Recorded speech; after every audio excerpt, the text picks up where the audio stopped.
सबसे कातिल बबलू पाटील, सबसे कातिल बबलू पाटील।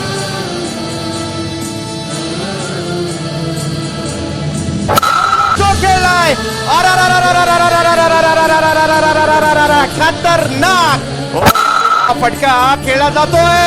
एफसला जबाब आहे, यासाठी केला होता तर शेवट गोड व्हावा। आणि इकडे बबलू पाटील